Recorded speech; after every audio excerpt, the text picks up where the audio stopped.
On the show tonight, convention plots and speaking slots, with just 19 days to go until Republicans convene in Cleveland. But first, the world and America still reacting to the attack at Istanbul's major airport yesterday. The total number of people killed is now 41, according to authorities, more than 200 injured by 3 suicide bombers who Turkish officials say have ties to Islamic State. Hillary Clinton and Donald Trump have each weighed in over the past 24 hours. Let's review what they've said.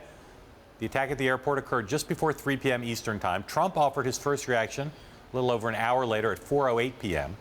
as initial reports were still coming in. He tweeted, quote, "Yet another terrorist attack, this time in Turkey.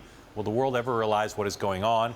So sad." Then a second tweet a couple minutes later, "We must do everything possible to keep this horrible terrorism outside the United States." Then 5:48 p.m., nearly 3 hours after the attack, Clinton finally responded. She tweeted her official statement, driving a slightly different message, saying in part, quote, "All Americans stand united with the people of Turkey against this campaign of hatred and violence." Then at 6:12 last night, the Trump campaign sent an email to the media that read in part, "The terrorist threat has never been greater." Then a half an hour later, Trump himself spoke at a rally in St. Clairsville, Ohio, driving home that same message, talking tough on terror.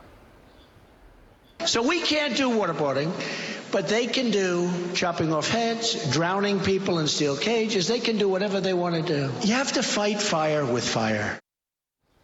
Late this afternoon, back on Twitter, Trump added to what he was saying, quote, "ISIS exploded on Hillary Clinton's watch. She's done nothing about it and never will. Not capable." So, John, it's a bit of a case study for us in the world to look at how these two potential presidents have reacted to an international crisis. Who seems to be handling it better, Clinton or Trump? Well, it's the only thing we could say at this point, Mark, is that Trump is handling it more aggressively and more energetically. He's been much louder on this topic than Hillary Clinton has been. I am not sure. He clearly feels confident that this is a winning issue for him. It's not 100% clear to me that saying that we have to become like the terrorists in order to beat them is necessarily either true or a winning argument politically in the long run. George W. Bush was very aggressive rhetorically as a commander-in-chief, as an incumbent, and basically, I think, helped himself in the election against John Kerry by talking tough. Question to me is, can a non-incumbent with no military experience, no governmental experience, get away with talking tough, or can Hillary Clinton trump that with a message of stability? I do think that Trump is appealing, certainly not just to his adherents, but to people who don't like the way things are going in the war on terror. And while President Obama has been aggressive in some ways, there's no doubt that his approval on dealing with the topic has ebbed and flowed. And if we go into a situation into the fall where there are more attacks, Trump's aggressiveness may, with the kind of voters he needs to build a coalition to win, may carry the day. Maybe. It's possible. And there's no doubt. Look, the clearest contrast in the world between the two of them is that Trump, as he has done in a lot of ways on a lot of issues, playing very hard the fear card. You all should be afraid. Things are spiraling down the drain. We must take draconian actions. Hillary Clinton much more in favor of an approach that is more about uniting and about not the status quo, but about toughness based on resoluteness and not necessarily based on fear. Here's what's good. Here's what's good for America and the voters. Getting a chance to see how these two people behave. I think this is pretty much how they'd behave in the White House. So it's actually a good real-time test for people to see which style of leadership do they want. Right. This afternoon at the North American Leaders Summit in Ottawa, that's in Canada, President Obama held a three-way press conference with the President of Mexico and the Prime Minister of Canada, during which the President spoke about immigration, trade, and fighting terrorism. The prayers of the American people are with the people of Turkey, the people of Istanbul, and all those who were affected by this terrible crime. We have offered all assistance that we have available to our ally, Turkey, and we stand prepared to assist them during this difficult time. We're still learning all the facts, but we know this is part of our broader shared fight against terrorist networks, and we will continue to work closely with Turkey to root them out. The past few days have not been great for President Obama on the political front. Most people barely noticed or commented on the failure of his efforts to influence the Brexit outcome in the United Kingdom. He was obviously in favor of Remain and went to England to say so. And then the attack in Turkey has been shining another light on his struggle, the president's that is, to rally a global coalition against Islamic State. So, Mark, what do the events of these past days suggest about the relative lame duckness of President Obama's lame duck status? Boy, I was surprised in the wake of the Brexit vote that people didn't sort of see it as a bigger loss for the president. Put a lot of capital down.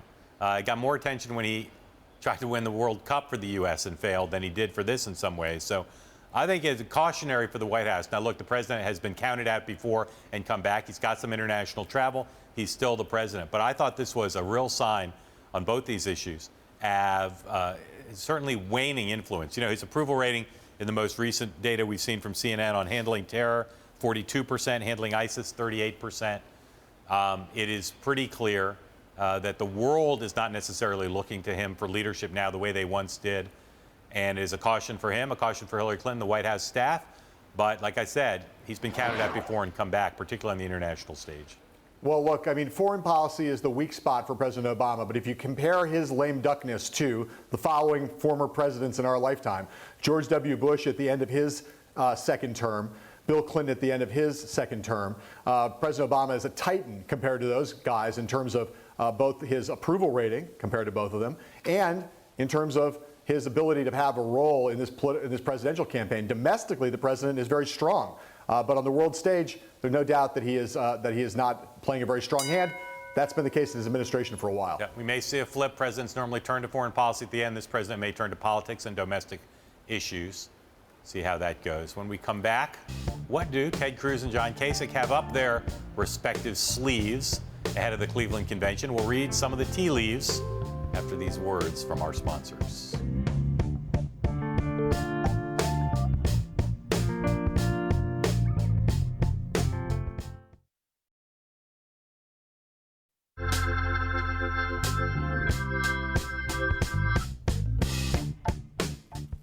Yesterday, we showed you part of Donald Trump's protectionist trade speech, the one where he was standing in front of a wall of trash in western Pennsylvania. It turns out the Chamber of Commerce, traditionally one of the most reliable of all Republican allies, had a little problem with some of the things that Trump is proposing. The Chamber put out a statement defending American trade policies and responded directly to Trump on Twitter, including a tweet that said, quote, "Under Trump's trade plans, we would see higher prices, fewer jobs, a weaker economy." This morning, Trump fired back, quote, "Why would the U.S. Chamber be upset by the fact that I want to negotiate better and stronger trade deals or that I want penalties for cheaters?" And in another tweet, quote, "The U.S. Chamber must fight harder for the American worker. China and many others are taking advantage of U.S. with our terrible trade pacts." Then, late this afternoon at his rally in Maine, the presumptive Republican nominee showed off some of his knowledge about this very complex policy issue. By the way, I know every form of trade. Fair trade, good trade, bad trade, free trade. There's hundreds of names. The U.S. Chamber of Commerce is totally controlled by the special interest groups, folks, just so you understand it. They're upset with my statements on trade. And I said, let me ask you a question. And I tweeted, why? Why would you be upset? I'm all for free trade. The problem with free trade is you need smart people making deals. We don't have good deals. And free trade is killing us. So, Mark, we are still at least a little more than a month away from the baseball trade deadline. But before we get there, I want to ask you, how big a political price do you think Trump may pay for abandoning a key element of Republican orthodoxy and in the process really annoying a large part of the Republican business establishment?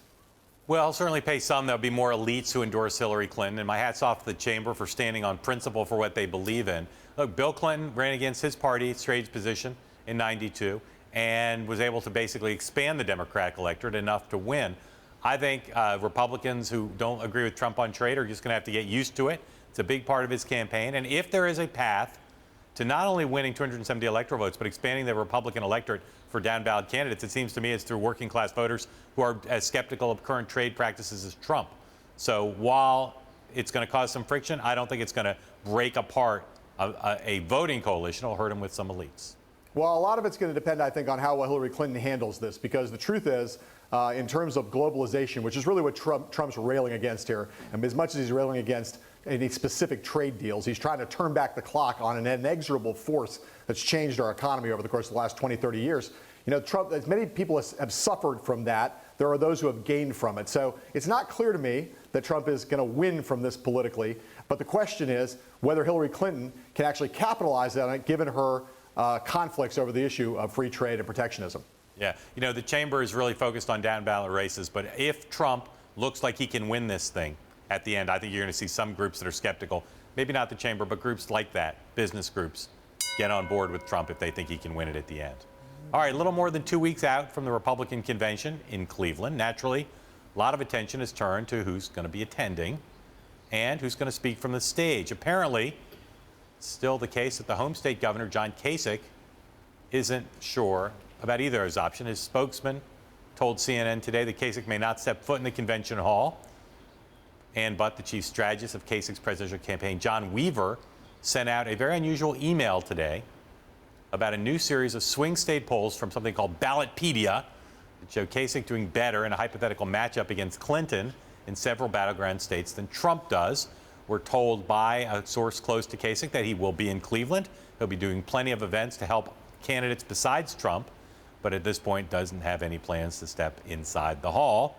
That could change. We'll see. Meanwhile, Senator Ted Cruz, another vanquished opponent of Trump's, has been even harder to pin down about what he plans in Cleveland. Cruz's spokesman told the New York Times there's no expectation that he'll get a speaking slot, though under the current Republican rules, he did win enough states to technically qualify to get his name put in nomination and get to speak. Cruz loyalists may also play a significant role on some of the key committees that draft the party rules and platform a week before the convention begins. We are told by sources close to Cruz that he plans to be in Cleveland not for the entire convention, not clear which day he'll go. He's going to do a lot. He wants to do a lot to hang out with and thank and meet with his own supporters, many of whom are delegates to the convention. So leaving option open there to perhaps extend his stay. John, given all that, what do you think Ted Cruz and John Kasich are currently thinking about best case for them in Cleveland? Well, I think John Kasich is trying to avoid getting any Donald Trump all over his suit. And I think Ted Cruz is trying to keep his option open in case this dump Trump thing does catch on. He's obviously the most likely next nominee in the party, given that he has the second most delegates and the greatest standing to knock Trump off if that movement emerges among the delegates. Those seem to me to be the games that the two are playing. Neither of these guys want to hug Donald Trump at this point. Most of their team feels the same way pretty strongly. They also both, at this point, see themselves as potential frontrunners for 2020 if Trump loses. And people sometimes have lost sight of the fact that a lot of what goes on in the convention normally when there's not talk in the air of disrupting the convention or even overturning the will of the voters, a lot of what goes on is positioning for 4 years down the road. And again, I'd say at this point, you look at the 15 people who ran against Trump, the two who I think have spent the most time thinking about what 2020 might look like against Hillary Clinton are Ted Cruz and John Kasich and the people around them. For sure. Those Ballotpedia numbers that you mentioned are very strong for Kasich, and our indications are that Kasich intends to do a lot of campaigning for down-ballot Republicans from what he considers a mainstream conservative perspective. If Kasich goes out without any of what he sees as the taint of Trump on him and campaigns successfully for those down-ballot candidates, it will give him, in his mind at least, a boost in the way you're talking about in terms of 2020 for sure. It's a big sweepstakes that hadn't gotten much attention. If Trump is not in demand for people like Rob Portman, Kelly Ayotte, et cetera, maybe it will be not. Who are the stars? You know, is it George Bush is raising money for him? But who's out on the trail as a big surrogate?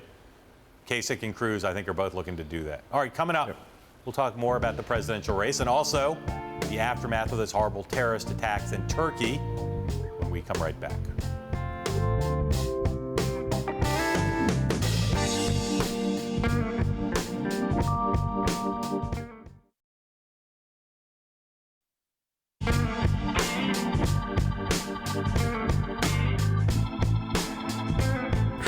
Clearly needs to change, in my opinion, to win the general election. What I've said to him both publicly and privately, you're a great entertainer, you turn on audiences, you know, you're good before a crowd, You have a lot of Twitter followers that worked fine for you in the primaries. But now that you're in the general, people are looking for a level of seriousness that's typically conveyed by having a prepared text and teleprompter and staying on message. So my hope is that he's beginning to pivot and become what I would call a more serious and credible candidate for the highest office in the land. So that was Republican Senator Mitch McConnell, the GOP leader of the Senate, speaking to New York One about his party's presumptive nominee. Joining us now to talk about the state of the race, former Bush Communications Director Nicolle Wallace, also an MSNBC political analyst. She wrote an op-ed for today's New York Times titled "The GOP Waits and Waits for Donald Trump to Grow Up." And it reads in part this: party leaders have watched the last 8 weeks of the Trump candidacy the way you experience a chase scene in a dream where your legs never move fast enough to outrun the three-headed dragon on roller skates, which we have pictured here. So I Nicolle, just noticed that. That's incredible. there it is. Haven't seen one of those lately. Yeah. So Mitch McConnell seems to be like Exhibit A, not listening to the Wallace doctrine, which is stop encouraging the guy to change or waiting for him to change. Well, it's intractable, right? Everyone is waiting for something that's never going to happen. And Donald Trump, on the other hand, is waiting for respect that he feels that he's entitled to for what is undeniably a massive political accomplishment. After losing in Wisconsin, he went on to win every primary after that by massive margins. He thinks he can transform the Republican Party. Leaders are not impressed. Leaders, for their part, find cause to rebuke him about every 7 days. And I wrote the piece before I saw that today John McCain rebuked him for his position on waterboarding. So he made it exactly 7 days. Let me push back on your thesis. It seems to me that Paul Ryan, for instance, when he's been a critic of Trump, Trump has changed his ways. Not every time, but that some of the criticism, some of the critique, some of the private advice actually does, at least on the margins, make him more measured, more in the mold of what they'd want. Well, listen, he wants to win. So I think when he stumbles, after Wisconsin's a good example, after the last month, which has been roundly criticized as a wasted period of time when he could have been sort of beefing up his campaign, raising money. He had racism scandal after racism scandal. He called a judge a Mexican who was born in America because he thought it was biased against him. He got himself tangled up in all sorts of sort of trouble from his unscripted moments, mostly on morning talk shows. And I don't think they're mutually exclusive. Growing a little bit as a candidate is normal when you go from being a reality TV star to the nominee of a party. But this idea that everyone is waiting for him to be normal is a fantasy. John? Nicolle, I want to ask you about what we saw from Donald Trump in the last 24 hours since the Istanbul attack. He says we got to basically fight the way the terrorists fight if we're going to win. We got to be super violent, and we got to kind of like not be so constrained by those gosh darn laws that we have on the books. Is that helping him to clear the commander-in-chief threshold or hurting him? It's helping him clear a different threshold. As you know, and I saw your comments this morning, is an obvious problem in his point of view that we are not them, and that's the very point. So we cannot engage in their tactics.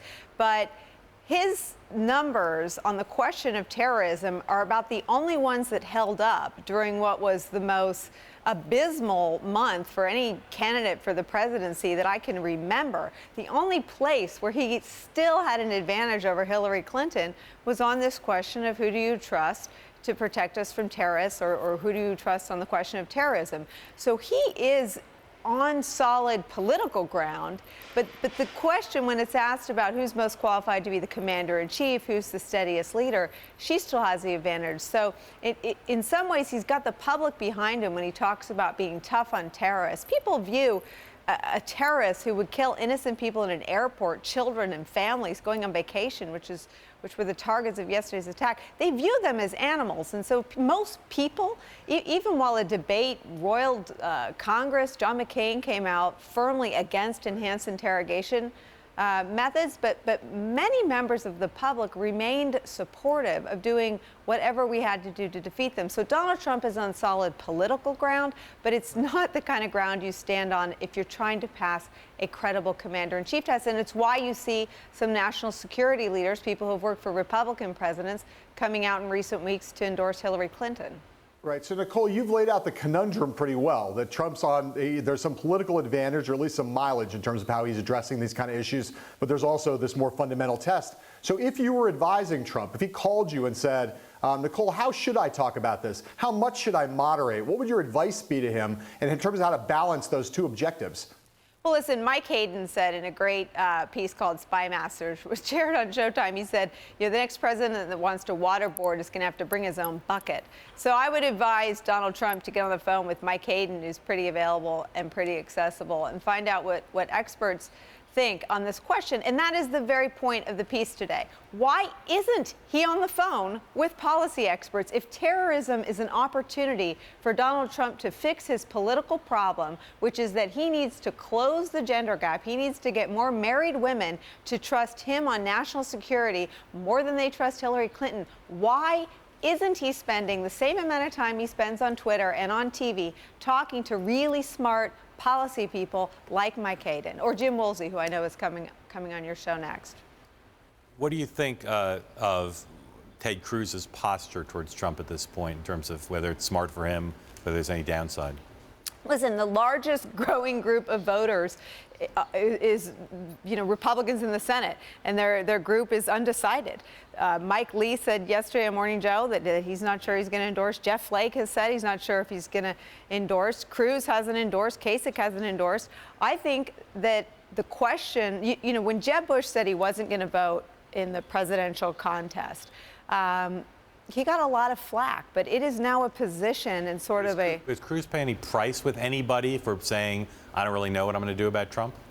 Well, I don't think anyone assumes that Ted Cruz will vote for Hillary Clinton, but if you can't pull the lever for Donald Trump, that's a powerful statement. And whether or not he'll pay a price with the huge swath of Republicans, I think Trump has an 80% approval rating among Republicans. Republican voters want to see Republican leaders get behind Trump. Right, so I think it's very possible that he pays a price among voters for not doing that.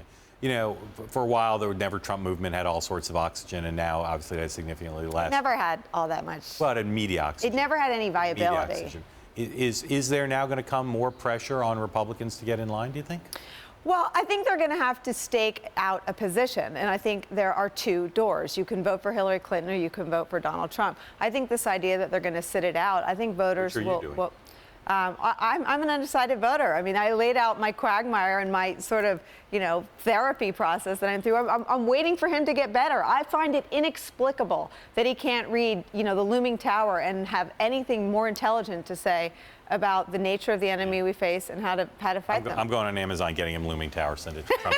Sending Looming Tower to Trump Tower. All right, Nicole's going to stay with us. It might be a surprise to her. We're going to come back. We're going to talk about the terrorist attacks in Turkey with the former director of the CIA, James Woolsey, right after this.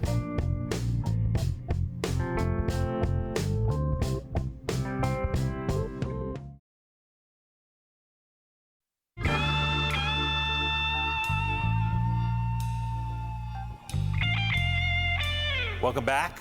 World is still wrestling with yesterday's suicide attacks in Turkey, killed dozens of travelers at Istanbul's main airport. We're joined now from Washington by the former director of the Central Intelligence Agency, James Woolsey. Nicolle Wallace still with us. Mr. Woolsey, what could the U.S. government be doing that would be more aggressive than President Obama is currently doing to fight against ISIS and other terrorists around the world? As of now, we're playing like a game as if we were the hockey goalie, and any shot on net in the whole season that gets through our catching it, we lose everything.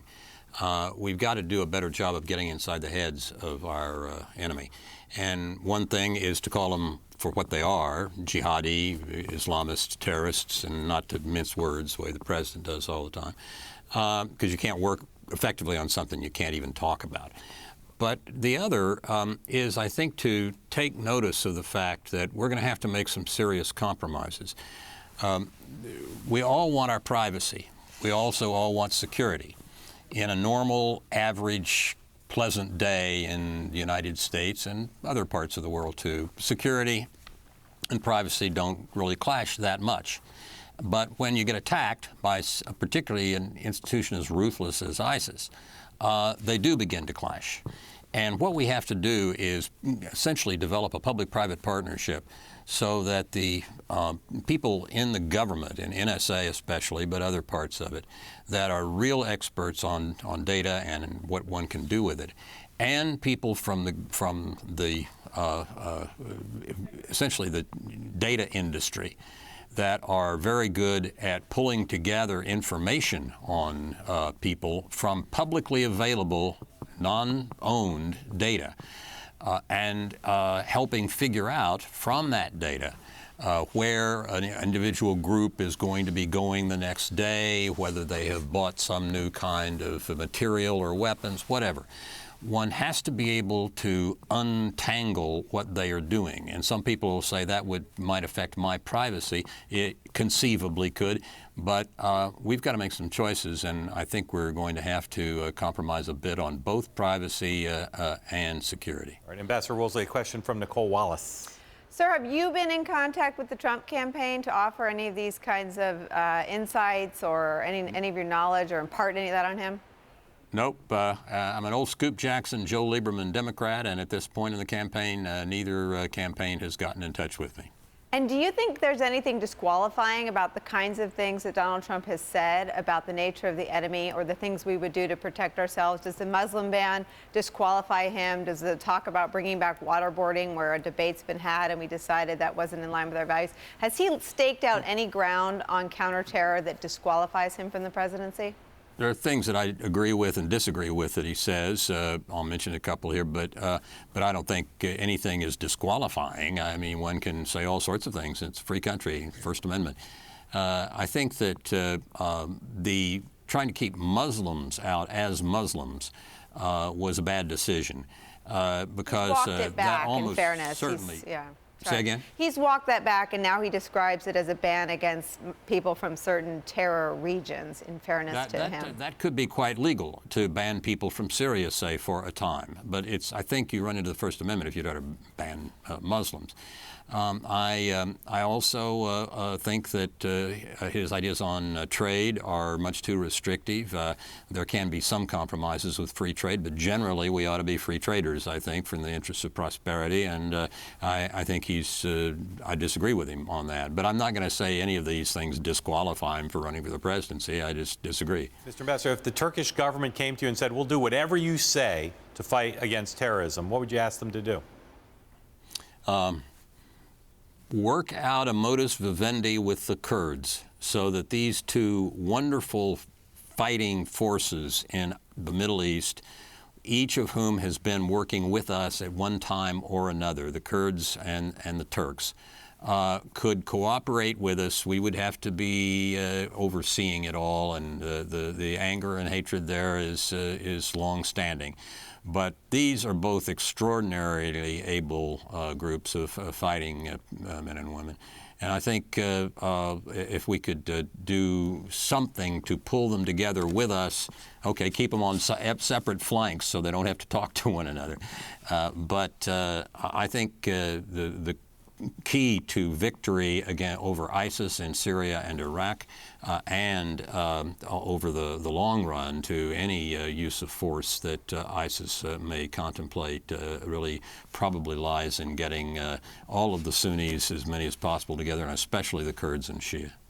Is it a fair... the Kurds and Turks. Sorry. Sir, is there a fair case to be made by conservatives that when the president refused to enforce the red line he drew in Syria based on Assad using chemical weapons on his own people, is there a fair argument to make that when that happened, that put into motion a weakening of American credibility, an emboldening of the enemy, an emboldening of Russia and their role? I mean, is there a conservative case, a thoughtful policy case to be made that some of our problems are rooted in that single action? Oh, I think there's a conservative case, a medium case, and a liberal case. I think it was one of the two worst decisions on foreign policy of the Obama administration. It made us look weak. It enhanced the stature of the Russians in the Middle East. It made America's word look like it wasn't worth anything. It was a very bad decision, I think, whatever your politics. Mr. Ambassador, the other one, I think... Go ahead. What was the other bad decision? I think the other really bad one was supporting and endorsing the so-called nuclear deal with Iran, which is completely unenforceable and very easy to essentially subvent by going around. I think that freeing up $150 billion to the world's #1 terrorist state so they can double and redouble their terrorist work is about as stupid as foreign policy decisions get. Okay, Ambassador James Woolsey, former head of the CIA. Mr. Ambassador, thank you very much for joining us. Thank you. Nicolle, Wallace, thank you. Thank you. Coming up, more about Donald Trump's speech in Maine today, right after this.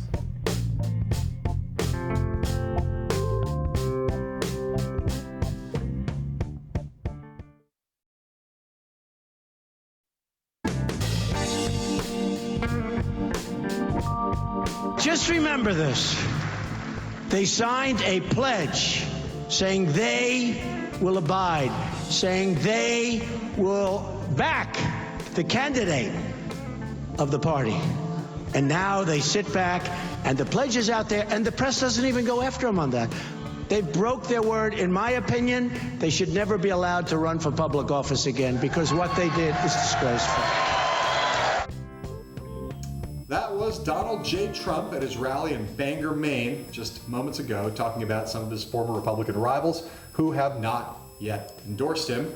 Our next guests also have not yet endorsed Donald Trump. From Philadelphia, Republican strategist Kim Alfano, and here with me in Washington, D.C., Tim Miller, an advisor to the Anti-Trump Our Principles PAC, and former communications director for Jeb Bush's presidential campaign. Thank you both for joining us today. Tim, in this instance, I will give pride of place to proximity rather than appealingness, because of course Kim is much more appealing than you in every way. I'm going to ask you both about Dump Trump. Dump Trump. We're headed to Cleveland pretty soon. What are the odds that Trump will be dumped? Look, I think the odds are pretty low, to be honest, but it's a realistic chance and it's a real opportunity to do so. And I think that the reality is that the delegates are unbound legally, and I think that there is going to be a legitimate objection to him at the convention, and there should be, because look, Donald Trump is an exceptional candidate. He's an extreme candidate. He's outside of the mainstream of the Republican Party, and I think there's a huge minority segment within the party that is not in line with him on the issues. He can't beat Hillary Clinton in November, and so I think that we're going to have some fireworks in Cleveland. I just want to ask you before I go to Kim real quick, if that's the case, why have you failed so miserably at convincing the people in your party, the good people of your party, to actually go ahead and dump this guy? Well, look, we had a very fragmented field. Look, there were 17 candidates. Trump ended up winning, about 46, 47% of the vote, even towards the very end. He never did win a majority of the party. Trump was successful in playing with, or in taking advantage of some of the fractures within the Republican Party base. And I think that we've seen that. But that does not mean that there should not be an objection to a candidate who's exceptionally bad on a number of different issues. Kim, you say that Trump will not be dumped. Why? Because if you look at the RNC at this point, they're already 100% on board. And I think that there's not as salacious an alternative. And if this election has taught us anything, it's that you have to be pretty entertaining and pretty out there to wake people up from the sort of doldrums that they've had of typical political, rhetoric for so long. So I don't see anyone, I loved John Kasich. He was my guy. I don't see how he takes the stage and steals it. He's just not that kind of person.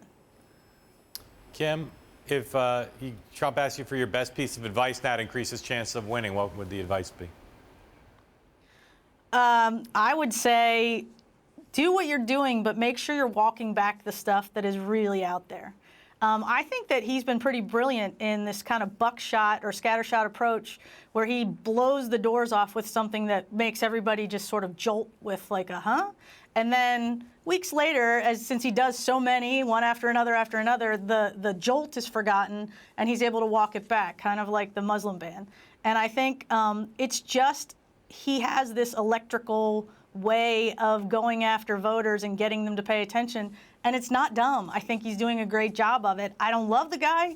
I don't necessarily know what I'm going to do, but I do give him kudos for understanding how to talk to people this year. Tim, if Trump comes out of Cleveland as the nominee, tell me the best case you see for your party for the fall in terms of down ballot races.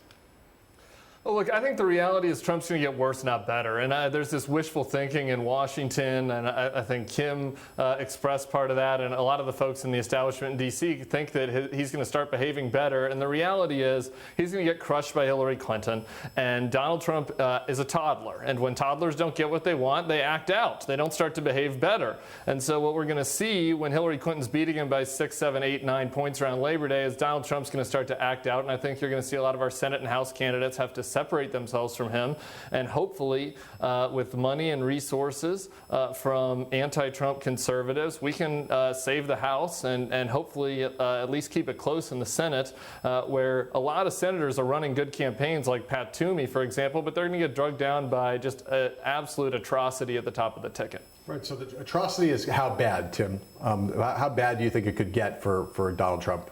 How bad do you think it is likely to be? I mean, I think he certainly is going to be worse than McCain in 2008. He's going to lose Arizona. I think Georgia is going to go into play. And I think in the national ballot, which is going to be the real problem in states like Texas, where there are going to be congressional districts that come into play, he'll probably still win a lot of these red states, but I think his percentages are going to be far, far lower than what we've seen from Romney and McCain. Kim, you think that Donald Trump can actually win, and what do you think? I mean, do you think that's a slim possibility, or do you think that he's basically a coin flip with Hillary Clinton? Well, I mean, each of them are dramatically flawed. So let's not underestimate their flaws. But I would say that, in politics, it's head and it's heart. And right now, or gut is a better way to describe it. And right now, people are scared. People are worried. People have been ignited, and their fears have been stoked. And even though there's a lot of smart people that I know, really smart people, that nod their head when Donald Trump says, we've got to fight back. They're smart, but they're answering viscerally because they're scared. I mean, one after another of a terror attack, jobs continuing to be lost. These are real things in real people's lives, and I think Trump has tapped into that, and I think that that they may be willing to just suspend reality and go for it just to see what happens, because they know exactly what they're going to get in Hillary Clinton. Tim, your old friend John Weaver, close to John Kasich, sent out the polls we talked about earlier about how Kasich and Ryan are doing better than Trump against Clinton in a lot of places. What do you think John Weaver and John Kasich are up to? Well, John Weaver's a noted troublemaker, so my guess is what he's up to is making a little bit of trouble. Look, like I said to John Heilemann, I think that there is going to be some pushback in Cleveland, and there is good reason for there to be. The worse the polls look, the worse Trump's behavior gets, and the more delegates realize their options, and they do have real options to get rid of Donald Trump. I think that you could see, a potential challenge to Donald Trump on the floor. Obviously, it's John Kasich's home state. He has existing delegates, as does Cruz and Rubio, so those would be the most likely people to be able to take advantage of that. Again, I think this is an outside chance, but given how bad the polls are and Trump's behavior and his campaign disorganization of late, and the increasing organization of the anti-Trump delegates, I think that that's probably what John Weaver was looking at when he sent that email out. Kim, if Donald Trump is choosing between Chris Christie, Newt Gingrich, Mary Fallin, and Senator Corker, which of those four would be the smartest pick? Doesn't matter. Doesn't matter. It truly doesn't matter. According to the Raba poll, it doesn't help him in fundraising, and beyond that, he's the ticket. Unless there's somebody we haven't thought of, picking another political, known quantity doesn't do anything for him one way or another. People realize that no matter who he picks, even if it's a moderately, even-tempered political, old hand, it's not going to affect the way Donald Trump acts. And if he picks, someone who's completely, exciting and from we never thought of, I mean, I'd have to see who it was, but still, Donald Trump's a pretty light and loud head of the ticket to even be outshined by anyone.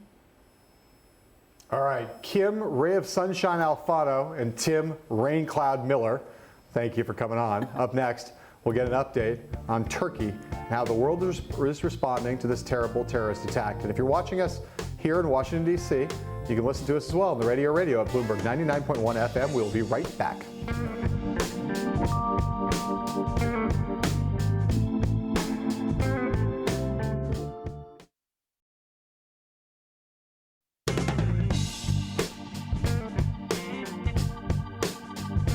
us now here in the studio is NBC News foreign correspondent Ayman Mohyeldin.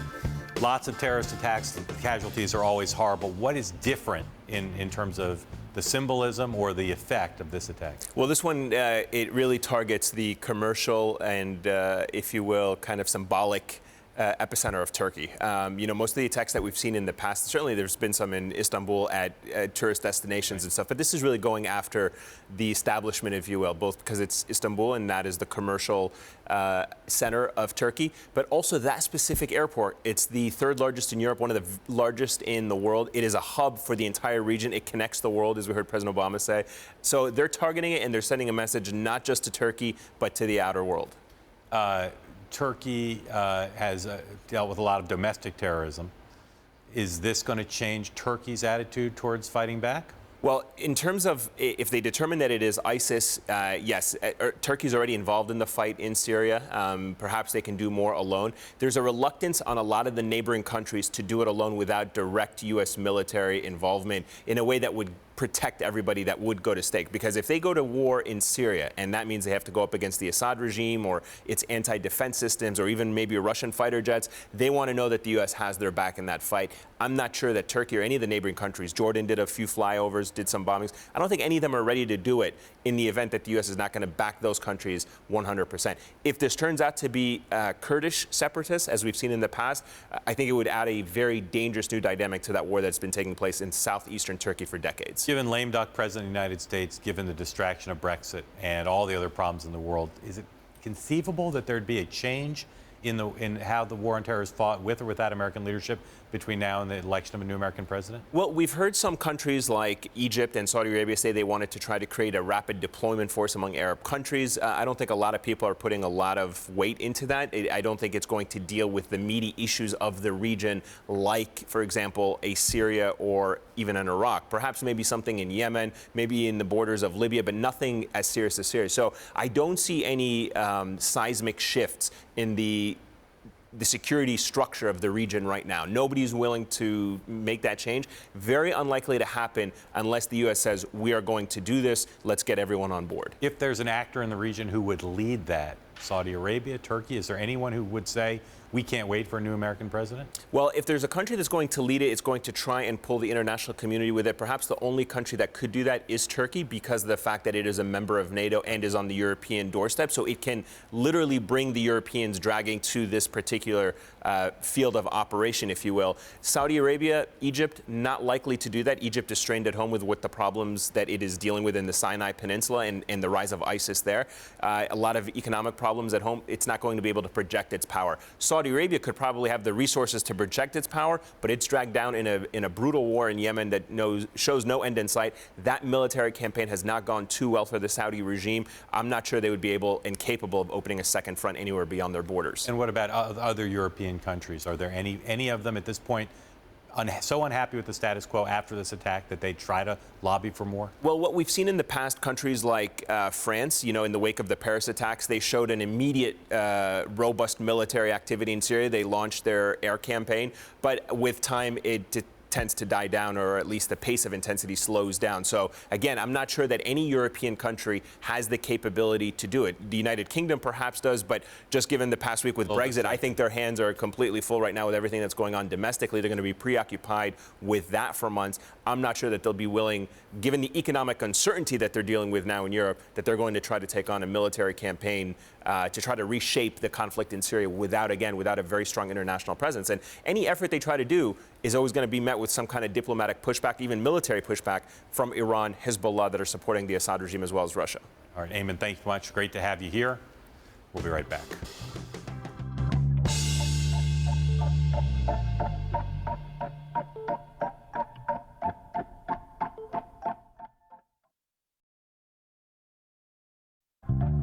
Immediately, right now, you should head to BloombergPolitics.com, where you'll find a piece by Ben Brody about Clinton aide Huma Abedin's deposition about her boss's State Department email use. Coming up on Bloomberg TV, Emily Chang speaks to Box CEO Aaron Levine about Brexit. That's on Bloomberg West. Until tomorrow, From me here in Washington, Mark there in New York, we say to you, sayonara.